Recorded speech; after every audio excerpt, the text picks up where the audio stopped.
And I'm sure a lot of people are maybe just going to take it easy this weekend, looking forward to maybe some great napping weather, or perhaps maybe catching up on some sleep, or your favorite book. It's looking like a nice time to maybe read a book outside.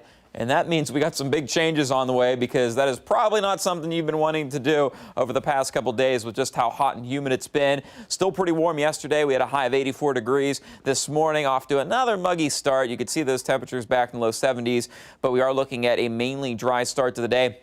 At least out in Heath and Newark. That's not the case for everyone this morning, because we do have some heavy showers that are picking up, a few isolated thunderstorms that have since then weakened over parts of southern Delaware County. You can see some very light rain slowly reaching up towards Delaware, but probably going to be missing out on most of that heavy rain that's still down south of 36, north of Franklin County, and northern parts of 270 there, right over Westerville, where we are looking at some of that rain. And again, closer look here, you can see just outside of Powell, we're dealing with some of that heavier rain. This is going to be gradually moving to the north and east, so probably seeing some light rain around Westerville here shortly, but I wouldn't be surprised if a lot of that actually lifts north and east. And you can see up towards Sunbury, where we could see some of that rain in spots. For the most part, it'll be pretty light, but just to the south there, dealing with some of that heavier rain. Plain City still dealing with some light showers as well. So that's really all the action across the state for us this morning, but we are expecting a little bit more later into the day. We'll talk about that in just a few seconds, but right now we are at 72 degrees. Temperature-wise, we are going to be hanging out into the 70s through a good chunk of the morning, so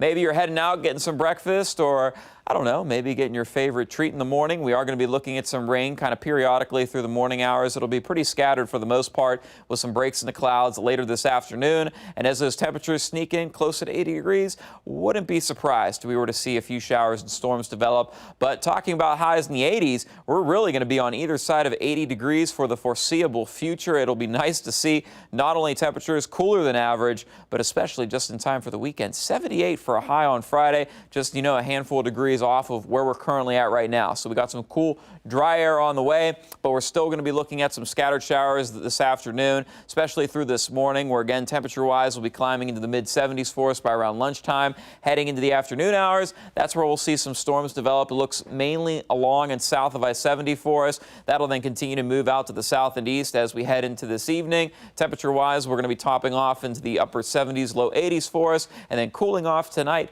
Temperatures falling to around 62 degrees out there. Tomorrow, it's going to be another mostly to partly sunny day for us, still in the 80s, and just a small chance we could see a passing shower or two. That's mainly because we're having another front quickly sweeping across the area. That's going to allow for perhaps a few brief showers going into your Thursday afternoon. Other than that, this thing is going to be picking up some speed coming by. It's not going to be slow going as, some of the showers and storms we've been dealing with. So just a mix of sun and clouds for us as we head into the day on Thursday in the second half of the day. Otherwise, cooling off quite a bit as we head into your Friday, with highs that will be into the upper 70s and cooling down into the 50s heading into the morning over the weekend. Now let's send